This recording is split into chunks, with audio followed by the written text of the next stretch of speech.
चांदोबा रामायण 16वा भाग। भरताने रामाच्या आज्ञेनुसार उठून जल स्पर्श केले। रामाला स्पर्श करून सर्वांना असे म्हटले, तुम्ही सर्वांनी ऐका, मी माझ्या वडिलांकडे राज्य मागितले नाही आणि माझ्या आईकडेही मागितले नाही। रामाने वनात जावे हे मला मान्य नाही। रामाच्या ऐवजी मी 14 वर्षे वनवास करीन आणि माझ्या ऐवजी रामाने राज्य करावे असे तुम्ही त्यांना सांगा। त्याने पित्याची आज्ञा पाळल्यासारखे होईल। हे ऐकून राम आश्चर्यचकित झाला आणि म्हणाला, अशा प्रकारे राज्य आणि वनवास यांची अदलाबदल करणे हे पितृवाक्य परिपालन कसे होईल? मी वनवास न करता राज्य करणे याहून भयंकर चूक दुसरी नाही। ही 14 वर्षे पूर्ण होताच मी आणि भरत दोघे मिळून राज्य करू। सभोवती जमलेले लोक रामाच्या शब्दांनीही आणि भरताच्या शब्दांनीही आनंदित झाले। ते भरताला म्हणाले, बाळा, राम सांगतो तसेच कर, त्याला पित्याचे ऋण फेडू दे। राम आनंदित झाला, पण भरताच्या हृदयावर जणू दगड पडला। शेवटी भरताने रामाकडे पादुका मागितल्या। रामाने त्या पादुका आपल्या पायांत घालून भरताला दिल्या। भरत रामाला म्हणाला, तू नसशील तरी तुझ्याच पादुका जगाचे रक्षण करतील। मी मुनिवेश धारण करून फलमूल खाऊन राज्याचा भार या पादुकांकडे सोपवून गावाबाहेर राहीन आणि तुझ्या आगमनाची वाट पाहत राहीन। 14 वर्षे संपून दुसऱ्या दिवशी तू आला नाहीस तर मी अग्निप्रवेश करीन। रामाने यास संमती दिली। भरताला मिठीत घेतले आणि म्हणाला, तुझ्या आईचे रक्षण कर। तिच्यावर राग धरलास तर माझ्यावर आणि सीतेवर शपथ आहे। आता जा आणि परत ये। असे म्हणत रामाच्या डोळ्यांतून अश्रू वाहू लागले। भरताने सोन्याच्या अलंकारांनी सजलेल्या रामपादुकांची पूजा केली। त्याने रामाला प्रदक्षिणा घातली। यानंतर रामाने आपल्या 3 मातांना आणि इतरांना निरोप दिला आणि पर्णशाळेत परत आला। भरताने रामपादुका मस्तकावर ठेवून शत्रुघ्नासह रथात बसला। वसिष्ठ, वामदेव, जाबाली इत्यादी पुढे निघाले। भरत कुटुंबासह परतीच्या प्रवासात भरद्वाजांच्या आश्रमात पोहोचला। त्याने घडलेली सर्व हकीकत सांगितली आणि भरद्वाजांकडून निरोप घेतला। शृंगीबेरपुरातून प्रवास करून तो शेवटी अयोध्येला आला। अयोध्येच्या रस्त्यांतून रथात येताना त्याला नगर निर्जीव वाटले। तो शत्रुघ्नाला म्हणाला, अयोध्येची शोभा सर्वस्वी रामाबरोबरच निघून गेली आहे। भरताने आपल्या मातांना अयोध्येला आणले आणि वसिष्ठादींसमोर असे म्हटले, राम नसलेल्या अयोध्येत मी राहू शकत नाही। मी नंदीग्रामाला जाईन, तेथूनच राज्य पाहीन आणि रामाच्या परत येण्याची वाट पाहत राहीन। या व्यवस्थेला मंत्र्यांनीही मान्यता दिली। भरताने मातांकडून निरोप घेतला। तो शत्रुघ्नसह रथात बसला। मंत्र्यांना आणि वसिष्ठांना सोबत घेऊन नंदीग्रामाकडे निघाला। आपल्याबरोबर यावे अशी आज्ञा त्याने दिली नव्हती, तरीही सेना त्याच्या मागोमाग नंदीग्रामाला निघाली। नंदीग्रामात पादुकांना श्वेतछत्र आणि इतर राजमर्यादा दिल्या जाव्यात असा भरताने आदेश दिला। आईमुळे आपल्या वाट्याला आलेली अपकीर्ती दूर करण्यासाठी महात्मा भरताने जटा धारण केल्या। त्याने निवार वस्त्रे परिधान केली, मुनिवेश घेतला आणि नंदीग्रामात राहून कोसल देशाचे शासन केले। राज्यकारभारातील प्रत्येक गोष्ट तो त्या पादुकांना सांगत असे। सामंतांनी आणलेल्या भेटवस्तू तो पादुकांना नैवेद्य म्हणून अर्पण करीत असे। रामाला जो पट्टाभिषेक व्हायला हवा होता तो या प्रकारे रामपादुकांनाच झाला। भरत निघून गेल्यावर राम काही काळ त्या पर्णशाळेतच राहिला। हळूहळू त्याला एक गोष्ट कळू लागली। त्या प्रदेशातील आश्रमांशी संबंधित मुनिजन रामाकडे बोट दाखवून काहीतरी कुजबूज करीत होते। याशिवाय ते सर्व आपापले आश्रम सोडून निघून जाणार आहेत हेही त्याला समजले। हे सर्व काय आहे हे जाणून घेण्यासाठी राम मुन्यांच्या कुलपती असलेल्या वृद्ध मुनीकडे गेला आणि विचारले, तुम्ही सर्वजण आश्रम सोडून निघून जात आहात म्हणे। मी किंवा माझा भाऊ किंवा माझी पत्नी आमच्याकडून नकळत काही अनुचित झाले आहे काय? त्यावर कुलपती म्हणाले, तुम्ही काही केलेले नाही, पण तुमच्या कारणाने राक्षस मुनांना मोठे भय उत्पन्न करीत आहेत। रावणाचा भाऊ खर नावाचा जनस्थानात आला आहे आणि त्याने तेथील मुनांना हुसकावून लावले आहे। कधीही आमच्यावरही आपत्ती येऊ शकते, म्हणून आम्ही हा प्रदेश सोडून जाण्याचा विचार करीत आहोत। तू योद्धा आहेस आणि पत्नीबरोबर राहणारा आहेस, म्हणून तुलाही हा प्रदेश सोडणेच योग्य ठरेल।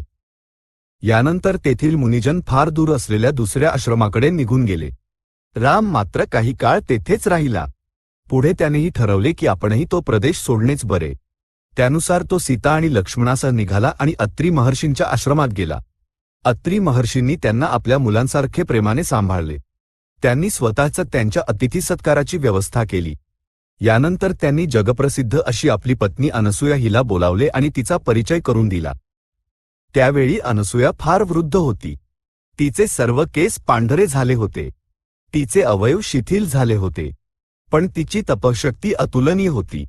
अत्री महर्षींनी रामाला सांगितले, एकदा पावसाविना 10 वर्षे दुष्काळ पडला होता. तेव्हा हिने आपल्या तपशक्तीने गंगेला प्रवाहित केले आणि मुलांना फलमूल उत्पन्न होईल असे केले. आणखी एका प्रसंगी तिने 10 रात्री एकाच रात्रीसारख्या केल्या. सीतेला हिच्या चरणी नमस्कार करायला सांग. रामाने सीतेला म्हटले, या महात्म्याचे शब्द तू ऐकलेस ना. अनसूया देवीला नमस्कार कर, त्यामुळे तुझ्यासाठी कल्याण होईल. सीतेने अनसूयेला आपले नाव सांगितले, नमस्कार केला आणि तिचे कुशल विचारले. सीतेला पाहून अनसूयेला फार आनंद झाला. ती म्हणाली, मुली, तू नातेवाईक, वैभव, अहंकार सर्व काही सोडून पतीच्या मागे पातिव्रत्य धर्म म्हणून वनात आलीस, हेच तुझे भाग्य आहे. मुली, मी फार विचार करून पाहिले आहे. स्त्रीचे सर्व काही पतीसारखे रक्षण करणारा दुसरा कोणी नाही. तूही अशाच प्रकारे पतीचे अनुसरण करून पातिव्रत्य धर्म पूर्ण कर. यावर सीता अतिशय नम्रपणे म्हणाली, माझा पती गुणवान आहे, दयाळू आहे, धर्मात्मा आहे. माझ्यावर त्याचे अढळ प्रेम आहे. तो मला आईसारखा आहे, वडिलांसारखा आहे. तो मनोहर रूपाचा आहे.